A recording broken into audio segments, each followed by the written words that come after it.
Essentially what we're doing, this is just, and Margaret, you can put your hands above your body, it's more comfortable. So what this is just, it's called crocodile breathing. It's a breathing technique. So I basically just asked Margaret to chill here and do some normal diaphragmatic breaths. So breathing low into her stomach, filling upwards, basically using her diaphragm, not chest breathing or anything.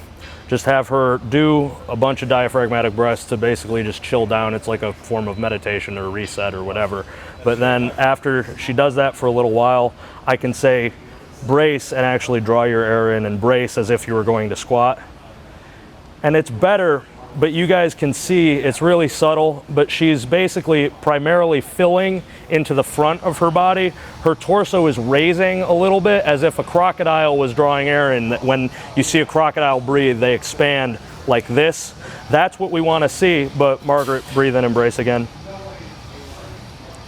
When she does it, it expands, but it's just the front of her body. It's just her abs pushing up. You don't really see much expansion back here. A way to cue that and actually have expansion occur back here, and we did this last week and she wasn't able to do it, so let's see if she can this week, because if she can't, we'll just do a little bit more aggressive form of crocodile breathing.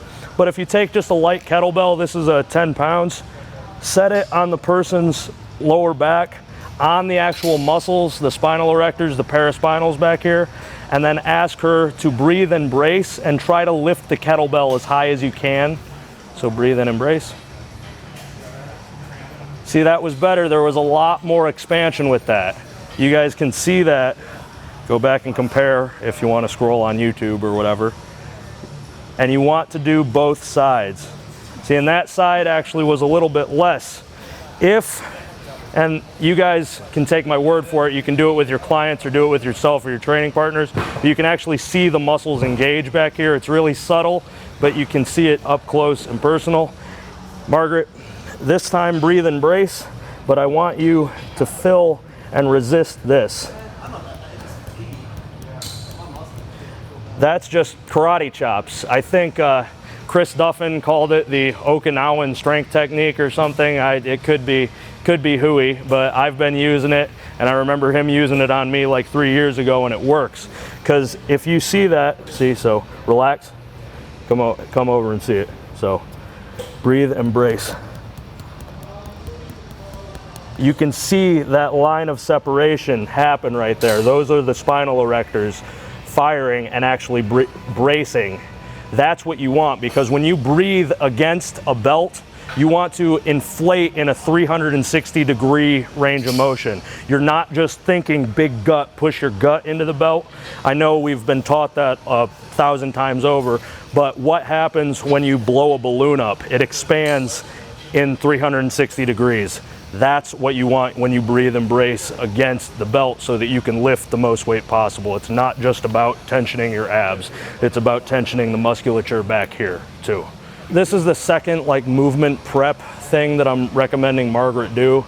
It's just a modified bear position to a body weight squat. Basically you're just on, or you're in the 90-90 position, just flipped. Rather than being on your back, you're on your hands and feet, and you just keep your spine neutral and go from full extension, walking back here, and then up. And then you can walk back down, keep that neutral. See, because the movement is being generated at the hips, not the lower back or the upper back. It's squat down, find your position, down into bear. Just hold and come back. That was good. It's modified powerlifter yoga, and I'd slow that down even further. Just take your time, because if you find yourself faulting in any position, like if you lose tension, go back to where you weren't faulted just before you did and hold that. And own that position, because that's where, if that's where you're messing up, you need to own it and you need to be comfortable in it. Right. So